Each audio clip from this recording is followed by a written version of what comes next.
¿Por qué habían adquirido, los dos hermanos de Corinto, tal ascendencia en todos los problemas de su ego?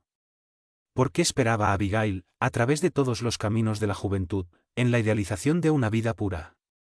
Recordaba a los amigos más eminentes, y en ninguno de ellos encontró cualidades morales semejantes a las de aquel joven predicador del camino, que afrontó su autoridad político-religiosa, delante de Jerusalén en pleno, desdeñando la humillación y la muerte, para morir después, bendiciendo sus resoluciones inicuas e implacables. ¿Qué fuerza los unió en los laberintos del mundo, para que su corazón nunca más lo olvidase?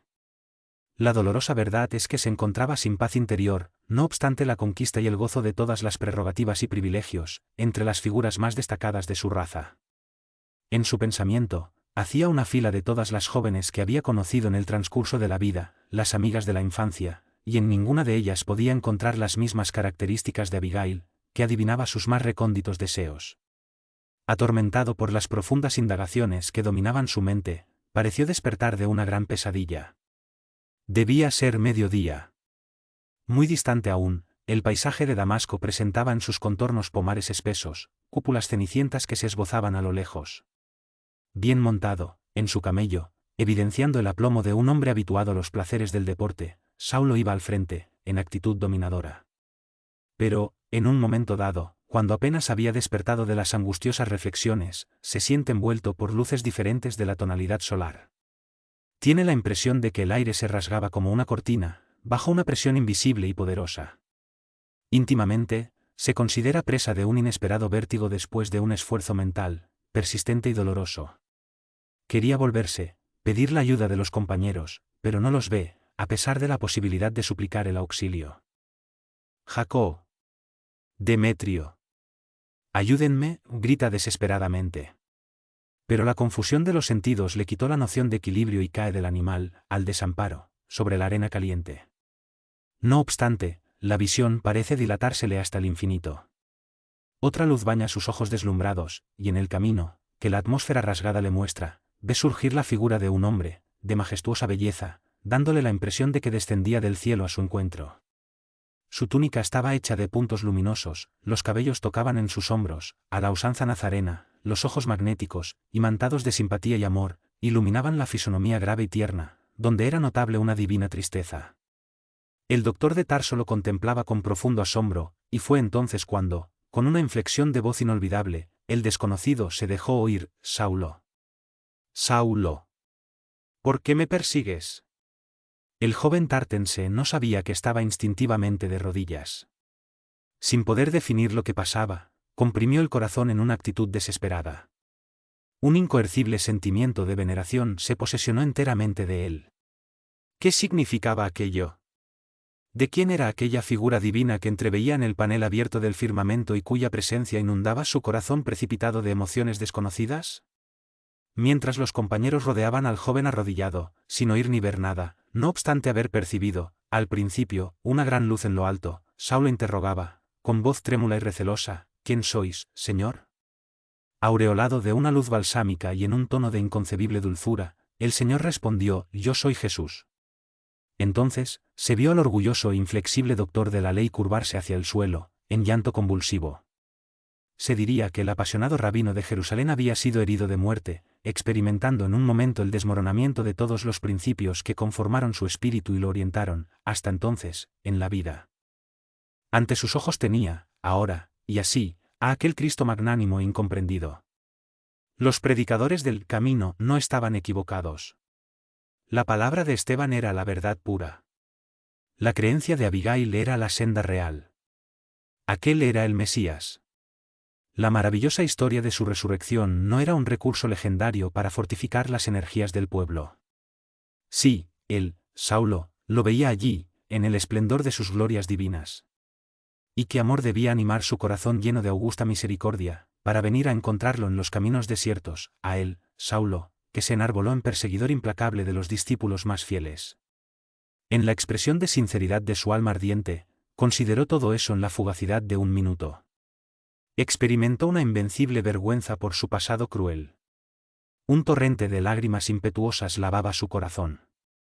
Quiso hablar, penitenciarse, expresar sus interminables desilusiones, proclamar fidelidad y dedicación al Mesías de Nazaret, pero la contrición sincera del espíritu arrepentido y dilacerado embargaba su voz. Fue entonces, cuando notó que Jesús se aproximaba, contemplándolo cariñosamente. El maestro le tocó los hombros con ternura, diciendo con inflexión paternal: «No te opongas a los aguijones». Saulo comprendió. Desde el primer encuentro con Esteban, unas fuerzas profundas lo compelían a cada momento y en cualquier parte, a la meditación de las nuevas enseñanzas. El Cristo lo había llamado por todos los medios y de todos los modos. Sin que pudiesen entender la grandeza divina de aquel instante, los compañeros de viaje lo vieron llorar más copiosamente. El joven de Tarso sollozaba. Ante la expresión dulce y persuasiva del Mesías nazareno, consideraba el tiempo perdido en caminos escabrosos e ingratos. De ahora en adelante, necesitaba reformar el patrimonio de los pensamientos más íntimos. La visión de Jesús resucitado, ante sus ojos mortales, renovaba integralmente sus concepciones religiosas. Segueramente, el Salvador se apiadó de su corazón leal y sincero, consagrado al servicio de la ley, y descendió de su gloria, extendiéndole sus manos divinas. Él, Saulo, era la oveja perdida en el abismo de las teorías ardientes y destructoras. Jesús era el pastor amigo que se dignaba a cerrar los ojos a los espinares ingratos, con la finalidad de salvarlo cariñosamente. En un ápice, el joven rabino consideró la extensión de aquel gesto de amor. Las lágrimas le brotaban del corazón amargado, como la linfa pura, de una fuente desconocida. Allí mismo, en el santuario augusto del Espíritu, hizo la promesa de entregarse a Jesús para siempre. Recordó, súbitamente, las pruebas rígidas y dolorosas. La idea de un hogar había muerto con Abigail. Se sentía solo y triste. Pero, de ahora en adelante, se entregaría al Cristo, como un simple esclavo de su amor. Se emplearía a fondo para probarle que sabía comprender su sacrificio, amparándolo en la senda oscura de las iniquidades humanas en aquel instante decisivo de su destino. Bañado en llanto, como nunca le había acontecido en la vida, hizo, allí mismo, bajo la mirada asombrada de los compañeros y el calor abrasador del mediodía, su primera profesión de fe. «Señor, ¿qué queréis que yo haga?». Aquella alma resuelta, incluso en el trance de una capitulación incondicional, humillada y herida en sus principios más estimables, daba muestras de su nobleza y lealtad. Encontrando la revelación mayor, en vista del amor que Jesús le prodiga solícito, Saulo de Tarso no escoge tareas para servirlo, en la renovación de sus esfuerzos de hombre. Entregándose en alma y cuerpo, como si fuera un ínfimo siervo, interroga con humildad sobre lo que deseaba el maestro de su cooperación. Fue ahí que Jesús, contemplándolo más amorosamente y dándole a entender la necesidad de que los hombres se armonizasen en el trabajo común de la edificación de todos, en el amor universal, en su nombre, esclareció generosamente: «Levántate, Saulo. Entra en la ciudad y allá te será dicho lo que te conviene hacer».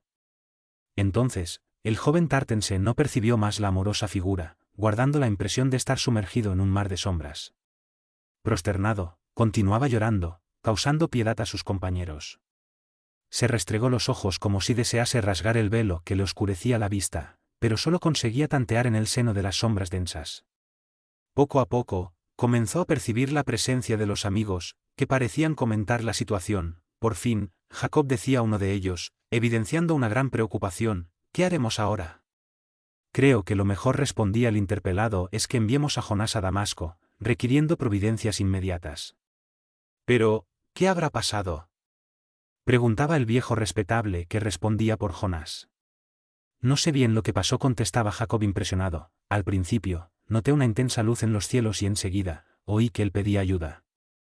No tuve tiempo de atender, porque, en el mismo instante, él cayó del animal, sin poder esperar el recurso de ningún auxilio. Lo que me preocupa», ponderaba Demetrio, «es ese diálogo con las sombras. ¿Con quién conversaba él? Si escuchamos su voz y no vimos a nadie, ¿qué habrá pasado aquí, ahora, sin que podamos comprenderlo?». «Pero, ¿no percibes que el jefe está delirando?», objetó Jacob prudentemente. «Los grandes viajes, con el sol candente, acostumbran a batir a las organizaciones más resistentes. Además, como vimos, desde la mañana, él parecía melancólico y enfermo. No se alimentó, se debilitó con el esfuerzo de estos días tan largos, que venimos atravesando, desde Jerusalén, con gran sacrificio. Según creo», concluía abanando la cabeza entristecido, «se trata de unos de esos casos de fiebres que atacan repentinamente en el desierto».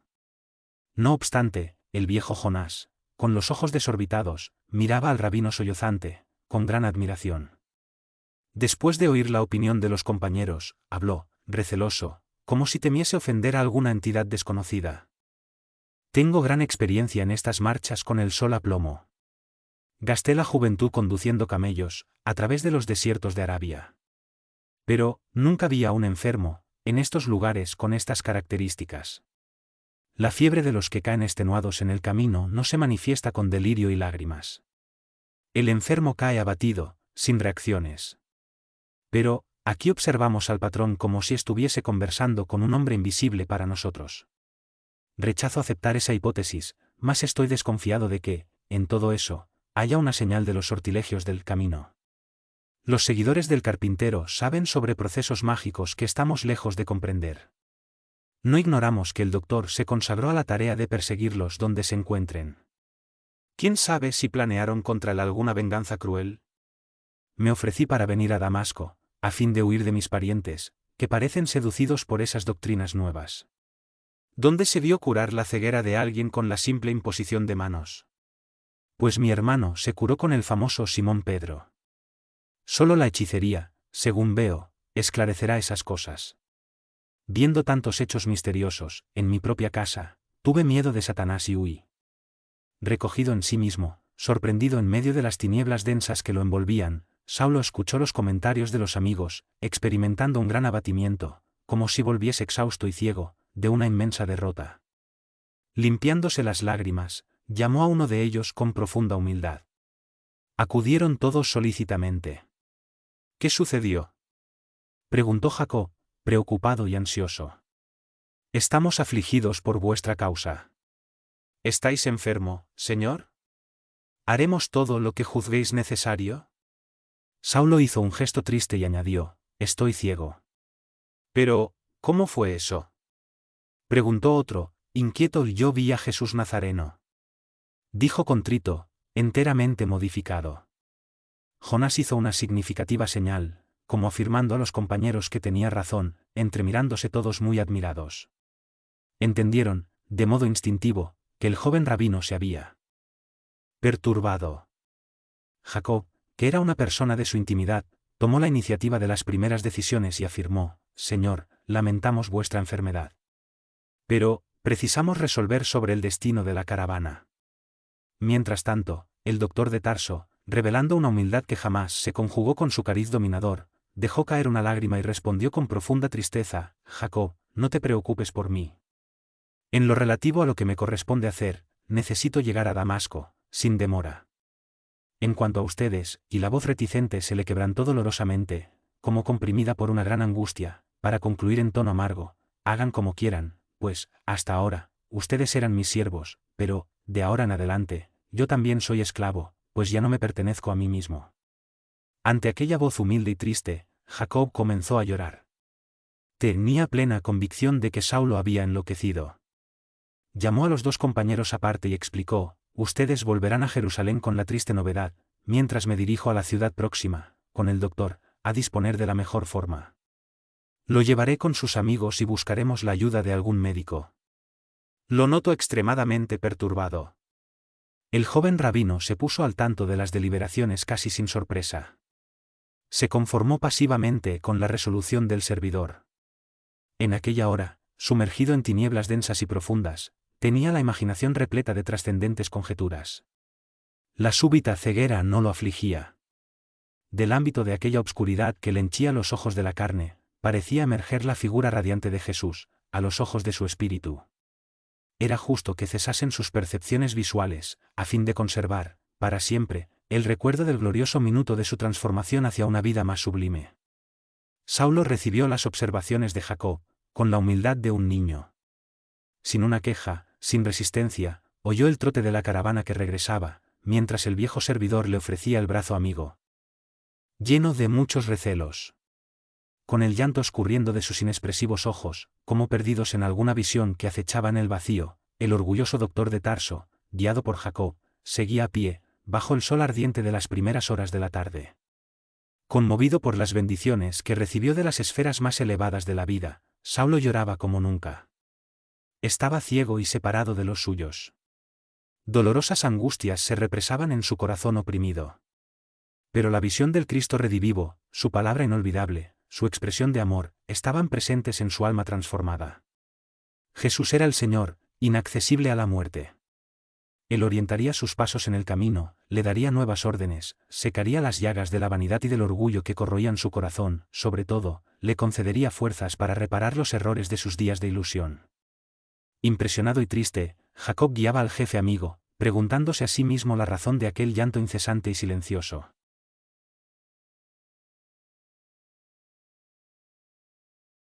Envuelto en la sombra de la ceguera temporal, Saulo no percibió que los mantos espesos del crepúsculo abrazaban la naturaleza. Nubes oscuras precipitaban la caída de la noche, mientras vientos sofocantes soplaban en la inmensa planicie. Difícilmente, acompañaba los pasos de Jacob, que deseaba apresurar la marcha, receloso de la lluvia. Con su corazón resuelto y enérgico, no reparaban los obstáculos que se anteponían a su jornada dolorosa. Le faltaba la visión, necesitaba de un guía, pero Jesús le recomendó que entrase en la ciudad, donde se le diría lo que tenía que hacer. Era preciso obedecer al Salvador que lo había honrado con las supremas revelaciones de la vida. Con pasos indecisos, hiriendo los pies en cada movimiento inseguro, caminaría de cualquier modo para ejecutar las órdenes divinas. Era indispensable no observar las dificultades, era imprescindible no olvidar los fines. ¿Qué importaba la mirada en las sombras, el regreso de la caravana a Jerusalén, la penosa caminata a pie en demanda de Damasco, la falsa suposición de los compañeros sobre la inolvidable ocurrencia, la pérdida de los títulos honoríficos, el repudio de los sacerdotes, sus amigos, la incomprensión del mundo entero, ante el hecho culminante de su destino? Saulo de Tarso, con la profunda sinceridad que caracterizaba sus mínimas acciones, solo quería saber que Dios había cambiado de resolución a su respecto. Le sería fiel hasta el fin. Cuando las sombras crepusculares se hacían más densas, dos hombres desconocidos entraban en los suburbios de la ciudad. Aunque el viento apartaba las nubes tempestuosas en dirección al desierto, gruesas gotas de agua caían, aquí y allí, sobre el polvo ardiente de los caminos. Las ventanas de las casas residenciales se cerraban con estrépito. Damasco podía recordar al joven tartense, hermoso y triunfador. Lo conocía en sus fiestas más brillantes, acostumbraba a aplaudirlo en las sinagogas. Pero, viendo pasar en la vía pública a aquellos dos hombres cansados y tristes, jamás podría identificarlo con aquel joven que caminaba tambaleante, con los ojos muertos. Fin de la primera parte. Segunda parte. Y rumbo al desierto. ¿A dónde iremos, Señor? Se atrevió Jacob a preguntar, tímidamente, tan pronto como entraron en las calles tortuosas. El joven tartense pareció reflexionar un minuto y afirmó, «Es verdad que traigo conmigo algún dinero. Pero, estoy en una situación muy difícil, siento que preciso más de asistencia moral que de reposo físico. Tengo necesidad de que alguien me ayude a comprender lo que pasó». «¿Sabes dónde reside Sadoc?» «Sí», se respondió el servidor compungido.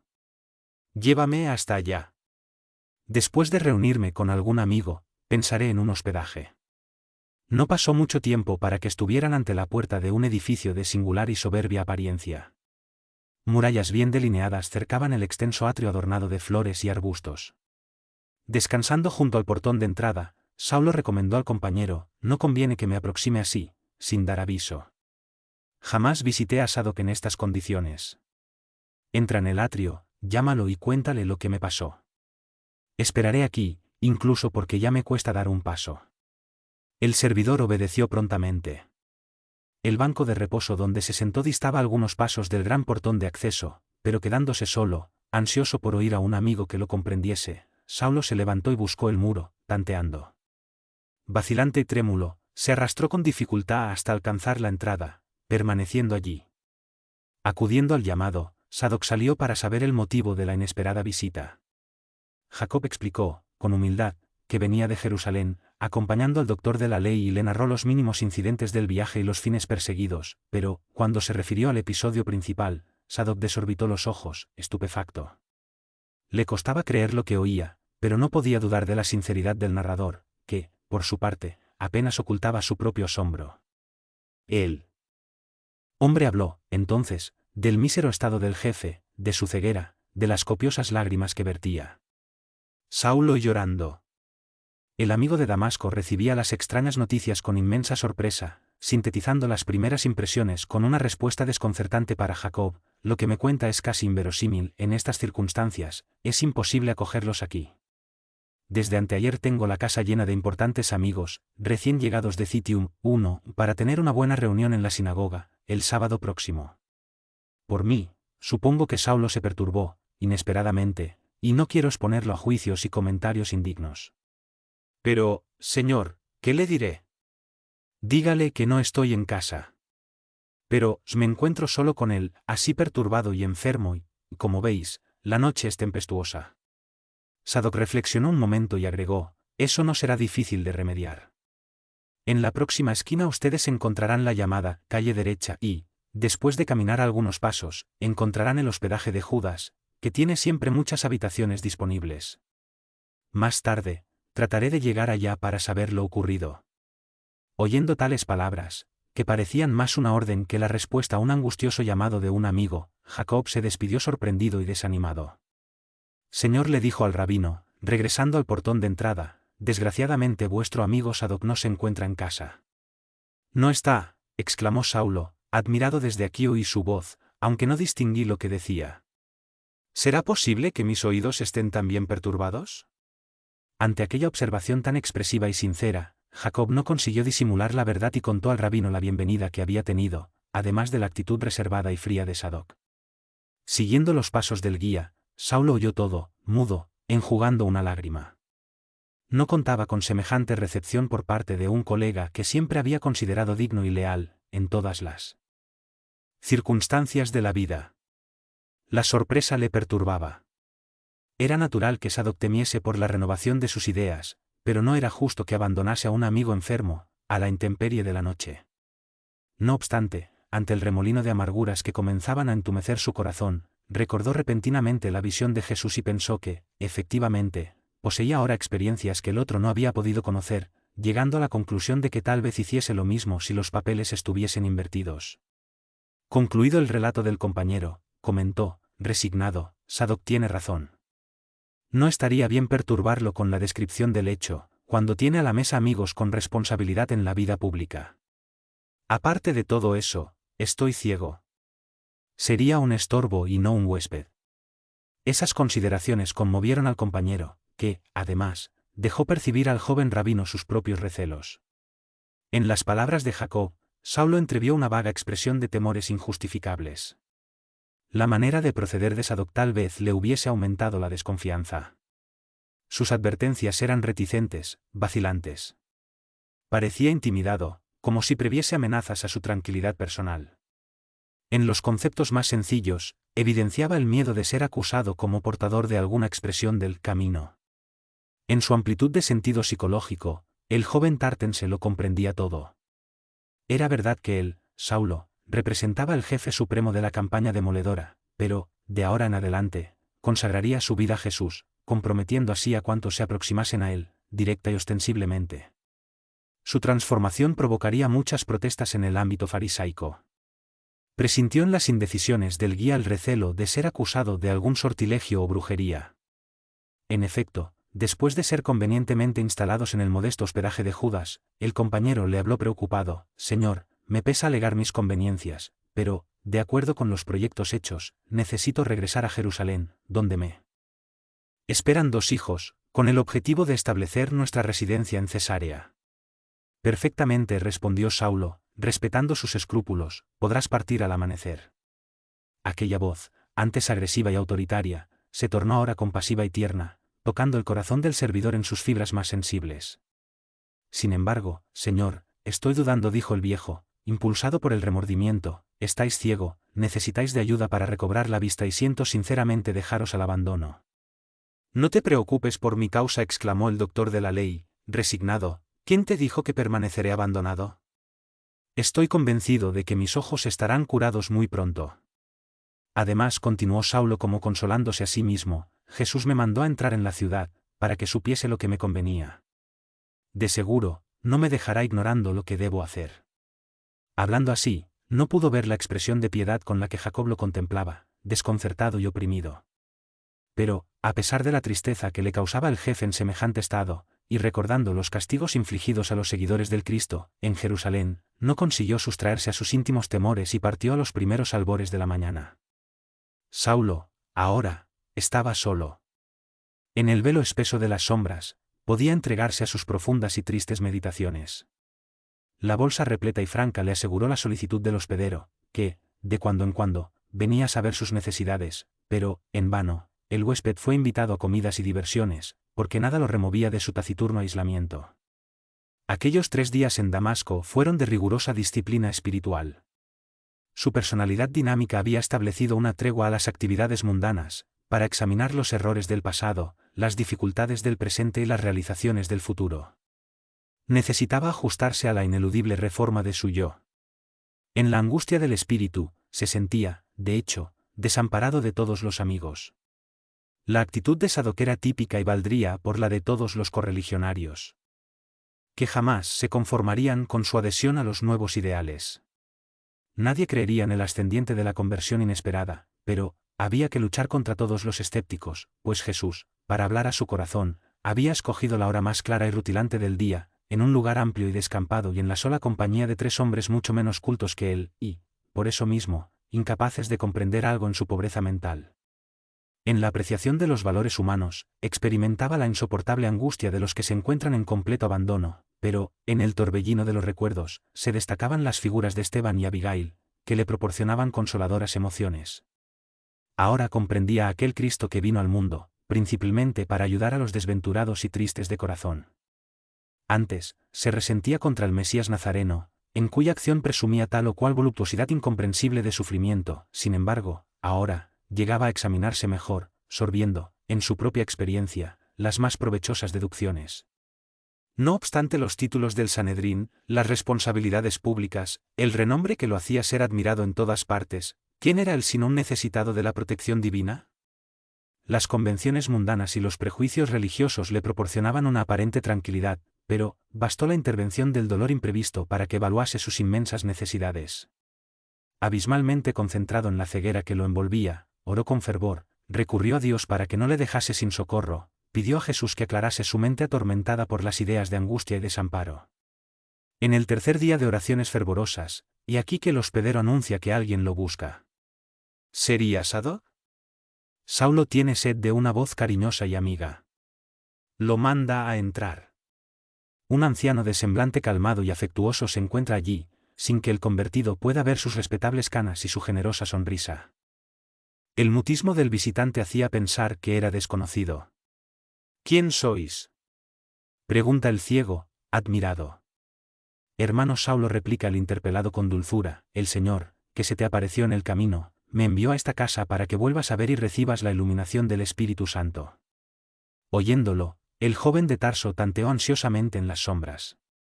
¿Quién sería aquel hombre que sabía lo acontecido en el camino? ¿Algún conocido de Jacob? Pero, aquella inflexión de voz, enternecida y cariñosa. ¿Vuestro nombre?, preguntó casi aterrado. Ananías. La respuesta era una revelación. La oveja perseguida venía a buscar al lobo voraz. Saulo comprendió la lección que el Cristo le daba. La presencia de Ananías evocaba en su memoria las apelaciones más sagradas. Había sido él el iniciador de Abigail en la doctrina y el motivo de su viaje a Damasco, donde encontró a Jesús y la verdad renovadora. Poseído por una profunda veneración, quiso avanzar, arrodillarse ante el discípulo del Señor, que le llamaba tiernamente hermano, besarle enternecido sus benditas manos, pero apenas tanteó el vacío, sin conseguir la ejecución del gratísimo deseo.